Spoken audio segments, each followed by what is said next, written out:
দুনিয়াতে চলতে গিয়ে আমাদের যা কিছু আছে সবকিছু রিজিক। আল্লাহ তো আমাদেরকে সন্তান দান করছেন, এটাও আল্লাহর পক্ষ থেকে রিজিক। আমি ঠিকমতো ঘুমাইতে পারি, আমার যতটুকু ঘুম দরকার সেই অনুপাতে আমি ঘুমাইতে পারতেছি, এটা আমার রিজিক। ঘুম হয় না, রিজিকের ঘাটতি। আমি পেরেশানিতে আছি, এটা রিজিকের ঘাটতি। পেরেশানিতে মুক্ত আছি, আলহামদুলিল্লাহ, এটা রিজিক। পেরেশানি মুক্ত থাকা এটা আল্লাহর পক্ষ থেকে একটা রিজিক। টাকা পয়সা রিজিক, স্ত্রী সন্তান, পাড়া প্রতিবেশী, বন্ধু বান্ধব, ভালো বন্ধু, এগুলো আল্লাহর রিজিক। মোট কথা দুনিয়াতে চলতে গিয়া যত আসবাব আছে, যত বস্তু আছে, যা কিছু আছে সব রিজিক। আমাদের সময়টা আমাদের রিজিক। যখন আমরা গুনাহ করি, যখন গুনাহ করি তখন এই রিজিকের রাস্তা আস্তে আস্তে আস্তে আস্তে আস্তে আস্তে বন্ধ হয়ে যায়। আমরা যখন গুনাহ করি তখন আমরা পেরেশানি আমাদের বাইরে যাই, কারণ রিজিকের রাস্তা বন্ধ হয়ে যায়। আমরা যখন গুনাহ করি তখন আমাদের আয়ের রাস্তা সংকীর্ণ হয়ে যায়, ব্যয়ের রাস্তা প্রশস্ত হয়ে গেলে আয় হয় 10 টাকা, ব্যয় হয়ে যায় 12 টাকা গুনার কারণে। আমরা যখন গুনাহ করি তখন আমাদের সন্তান কথা শুনে না, মুসিবত। আমরা যখন গুনাহ করি তখন স্ত্রী কথা শুনবে না। আমরা যখন গুনাহ করব আমাদের সন্তানের সাথে আমাদের যে একটা মহব্বত, এই মহব্বতটা বিচ্ছিন্ন হয়ে যাবে, মহব্বত কমে যাবে। স্ত্রীর সাথে মহব্বত কমে যাবে, বন্ধু বান্ধবের সাথে মহব্বত কমে যাবে, পাড়া প্রতিবেশীর সাথে মহব্বত কমে যাবে। এগুলো গুনাহের ফসল। আমরা বুঝি না যেগুলোতে গুনার কারণে যেটা হচ্ছে। আল্লাহ তাআলা আমাদেরকে বিভিন্ন ধরনের রূপ বালা দেন, গুনার ফসল।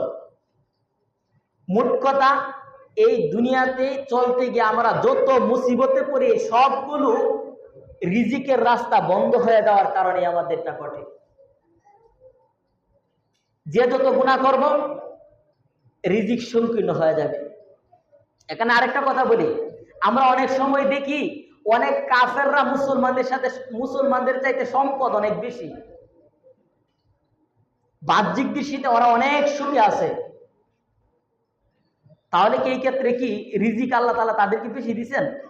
না, রিজিক কিন্তু শুধু টাকা পয়সার উপর নির্ভরশীল না। এই জন্য দেখবেন অনেক মানুষ সমাজে এরকম থাকে, অনেক তো টাকা পয়সার মালিক, কোটিপতি, টাকা পয়সার কোনো অভাব নাই, কিন্তু ওই ব্যক্তি ঠিকমতো ঘুমাইতে পারে না, তার ঘুম নাই। ওই ব্যক্তির সংসারের মধ্যে শান্তি নাই, পেরেশানি, সবসময় আতঙ্কিত থাকে। সন্তান কথা শুনে না, বিবি বাচ্চা কথা শুনে, টাকা আছে, টাকার কমতি নাই, পেরেশানি একটা না একটা আছে। আবার অনেক মানুষ এরকম দেখবেন রেল লাইনে শুয়ে থাকে, কি ঘুম দিছে, দুপুর রুদ্রের মধ্যে পুইরা থেকে ঘুমাইতেছে, শরীর ঘাম ঝরতেছে, কিন্তু তার ঘুম তার ভাঙ্গে নেই। আছে না? কি এরকম মনে দেখছেন না আপনারা? এগুলো তো আমাদের চোখের সামনের কথা। এই যে এটা রিজিকের পার্থক্য। মানে কি, ওই যে কোটিপতি ঘুমাইতে পারতেছে না, তার রিজিকের মধ্যে সংকীর্ণতা আছে। আর ওই যে ব্যক্তি ঠিকমতো পকেটের মনে খুঁজলে 20 টাকা পাওয়া যেত না, কিন্তু দেখবেন রেল লাইনের পাশে কি ঘুম দিছে, আলিশান ঘুম। যে ব্যক্তি এসির ভিতরে যায় কেমন ঘুম নাই, এটা রিজিক। তো এই কথা বলা যাবে না যে একজন ব্যক্তি অনেক টাকা পয়সার মালিক আছে, অনেক ব্যাংক ব্যালেন্সের মালিক, অনেক বিশাল বাড়ি গাড়ির মালিক, অনেক ব্যবসা বাণিজ্যের মালিক, এই জন্য সে খুব সুখে আছে, বিষয়টা এরকম বলা যাবে না। কারণ সুখ শুধু টাকা পয়সার উপর না। হ্যাঁ, টাকা পয়সাটা একটা আমাদের জীবনে অনেক বড় একটা ভূমিকা পালন করে, কিন্তু শুধু টাকা পয়সা হয়েছে এজন্য যে লোকটা শান্তিতে আছে, এটা গ্যারান্টিতে বলা যাবে না। তো কাফেররা যারা আছে অনেক টাকা পয়সার মালিক, ঠিক আছে, কাফেররা তো সবের কাজ করে না, বেশিরভাগ গুনার কাজই করতেছে। আমি তো বলতেছি কি, গুনার কারণে রিজিকের রাস্তা সংকীর্ণ হয়ে যায়। তো বাহ্যিক দৃষ্টিতে তাদের তো রিজিকের রাস্তাটা আরো প্রশস্ত মনে হইতেছে, কারণ টাকা পয়সার মালিক বেশি না। কিন্তু টাকা পয়সা এক জিনিস, সুখ, অন্তরের তৃপ্তি এটা একটু ভিন্ন জিনিস। এই অন্তরের তৃপ্তিটা, অন্তরের সুখটা তারাই পায় যারা আল্লাহর যত পেয়ারা বান্দা। ইব্রাহিম আলাইহিস সালামকে জিজ্ঞাসা করা হয়েছিল, আপনার জীবনে সবচাইতে সুখের দিন কোনগুলো? ইব্রাহিম আলাইহিস সালাম জবাব দিয়েছিলেন, আমি যেই কয়দিন আমি নমরুদের আগুনের মধ্যে আমি ছিলাম, ওই কয়দিন আমি পৃথিবীর মধ্যে সবচাইতে বেশি সুখে ছিলাম। কিন্তু কাফেরদের দৃষ্টিতে ওইটা কি ছিল? অনেক আগুনের ভিতরে মানুষ সুখে থাকে? হ্যাঁ, কাফেরদের দৃষ্টিতে ওইটা সুখ না, ওইটা তো অনেক একটা জাহান্নাম, কারাগার। কিন্তু ইব্রাহিম আলাইহিস সালাম কি জবাব দিচ্ছেন? তিনি বলতেছেন যে আমি দুনিয়াতে যতদিন হায়াতে ছিলাম, জীবিত ছিলাম, এর মধ্যে সবচাইতে সুখের দিন ওই দিনগুলোই ছিল যেই দিনগুলো আমি নমরুদের ওই অগ্নিশিখার মধ্যে ছিলাম, অগ্নিকুণ্ডের মধ্যে ছিলাম। মানে সুখ, তৃপ্তি এটা একটু ভিন্ন জিনিস। এটা আল্লাহর পক্ষ থেকে আসে, এটা তারাই পায় যারা আল্লাহ তাআলার যত নৈকট্যপ্রাপ্ত বান্দা। তো আমরা তো আল্লাহ তাআলার গুনাহগার বান্দা, কম বেশি আমাদের গুনাহ হয়েই যায়, মানুষ হিসেবে গুনাহ হয়েই যাবে। কিন্তু গুনাহ হয়ে গেল এজন্য মানুষ যে একদম চিরস্থায়ী জাহান্নামী, সেটা এরকম না। আল্লাহ তাআলা পথ রাখছেন, এবং ওই পথটা আল্লাহ তাআলা সবচাইতে পেয়ারা পথ। ওইটা হলো বান্দার গুনাহ হয়ে যাবে ভুলক্রমে, কিন্তু বান্দা ফিরে আসবে, ইস্তেগফার করবে। আমি বারবার, এটা মনে আমি কয়েকবার বলছি, হাসান বসরি রহমতুল্লাহি আলাইহির কাছে আসছে, আয়েশা বলছে, শায়েখ খুব বিপদে আছি, আকাশ থেকে বৃষ্টি হচ্ছে না, বাগানগুলো পুড়ে যাচ্ছে, পানির ব্যবস্থা নাই, একটা আমল দেন, এই আমলটা করি যেন আল্লাহ তাআলা আসমান থেকে বৃষ্টি দেন। বলছে যাও ইস্তেগফার করো, ইস্তেগফার করো, আস্তাগফিরুল্লাহ, আস্তাগফিরুল্লাহ।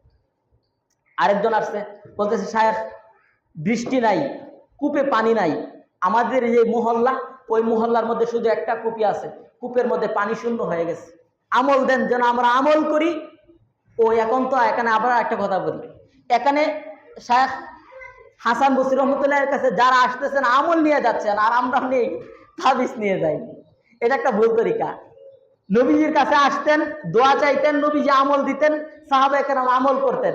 বেশিরভাগ যে আমলটা দিতেন এটা হলো যাও নামাজ পড়ো, ইস্তেগফার করো, এগুলো দিতেন। আর অনেক আমল আছে। তো আসছে, বলছে যাও কূপের পানি শূন্য, ইস্তেগফার করো। আরেকজন আসছে, যাই আল্লাহ দীর্ঘদিন, যে শায়েখ দীর্ঘদিন হলো বিবাহ করলাম কিন্তু সন্তানাদি নাই, একটা আমল দেন যে আমল করার পরে আল্লাহ তাআলা সন্তান দান করবেন, যে আমলের ওসিলায়। এরকম অনেকজন বিভিন্ন ধরনের সমস্যার কথা বলল আর আমল চাইলো। হাসান বসরি রহমতুল্লাহি আলাইহি সবাইকে বললো যাও ইস্তেগফার করো, ইস্তেগফার করো, ইস্তেগফার করো। সবাই আমল নিয়ে চলে গেলেন। খাদেম জিজ্ঞাসা করলেন যে শায়েখ এক একজন এক এক ধরনের সমস্যার কথা বলল, আর আপনি সবাইকে বললেন ইস্তেগফার করার জন্য, এই এই এক ইস্তেগফার কি সবার সব ধরনের সমস্যার সমাধান করতে পারবে? তখন বলছে কেন কেন পারবে না? তুমি কি সূরা নূহের এই আয়াতগুলো পড়া নাই? সূরা নূহের 10, 11, 12, 13 নম্বর আয়াত, ফাকুলতু আস্তাগফিরু রাব্বাকুম ইন্নাহু কানা গাফফারা ইউরসিলিস সামাআ আলাইকুম মিদরারা ويمددكم بأموال وبنين ويجعل لكم جنات ويجعل لكم أنهارا। আল্লাহ তাআলা বলতেছে ফাকুলতু আস্তাগফিরু, তোমরা ইস্তেগফার করো, রব্বাকুম তোমাদের রবের নিকট, ইন্নাহু কানা গাফফারা নিশ্চয় আল্লাহ তাআলা গফফার, ক্ষমাশীল, আল্লাহ তাআলা ক্ষমা করে দেবেন। আমরা যে গুনাহগুলো করি এই গুনাহগুলো আল্লাহ তাআলা ইস্তেগফারের বরকতে আল্লাহ তাআলা মাফ করে দেবেন। শুধু মাফ করবেন না, সূরা ফুরকানে আসছে ইল্লা মান তাবা ওয়া আমানা ওয়া আমিলা আমালান সালিহান ফাউলাইকা ইউবাদদিলুল্লাহু সাইয়্যাতিহিম হাসানাত ওয়া কানা আল্লাহু গফুরুর রহিমা। শুধু আল্লাহ তাআলা গুনাহ মাফ করেন না, আল্লাহ তাআলা গুনাহগুলো সওয়াব দ্বারা পরিবর্তন করে দেন ইস্তেগফারের বদৌলতে।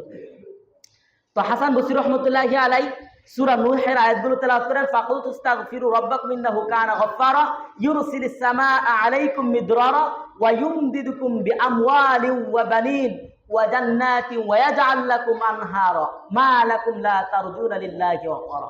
আয়াতগুলোর মধ্যে আসছে যে তোমরা যদি ইস্তেগফার করো, আল্লাহ তাআলা তোমাদের যেই পরিমাণে বৃষ্টির দরকার আল্লাহ তাআলা তোমাদের পরিমাণ মতো মুষলধারে বৃষ্টি বর্ষণ করবেন। এখন আবহাওয়া আমাদের দেশে পরিবর্তন হয়ে আসতেছে। যখন বৃষ্টির প্রয়োজন তখন বৃষ্টি নাই, যখন বৃষ্টির প্রয়োজন নাই তখন বৃষ্টি হচ্ছে, যখন রৌদ্রের প্রয়োজন নাই রৌদ্র হচ্ছে, গরম। আগের যেই পরিমাণে যেই আমাদের দেশে যেই ঋতু যেই আবহাওয়া ছিল, এখন এই আবহাওয়া এই ঋতু আমাদের দেশে এখন আস্তে আস্তে পরিবর্তন হয়ে যাইতেছে। ওলামায়ে কেরাম, হক্কানি ওলামায়ে কেরাম, পীর মাশায়েখ একথা বলতেছেন যে এগুলো পরিবর্তন হওয়ার একমাত্র কারণ হলো আমাদের গুনাহ। আমাদের গুনার কারণে আজকে আমাদের এই আবহাওয়ার পরিবর্তন। যখন বৃষ্টি প্রয়োজন নাই তখন বৃষ্টি হচ্ছে, যখন রুদ্র প্রয়োজন তখন রুদ্র নাই বৃষ্টি হচ্ছে, যখন গরম অসম্ভব রকমের গরম হইতেছে। এগুলো আমাদের গুনার ফসল। যদি আমরা ইস্তেগফার করতে পারি তাহলে আমরা যার যা প্রয়োজন সমস্ত প্রয়োজনগুলো আল্লাহ তাআলা মিটায় দেবেন।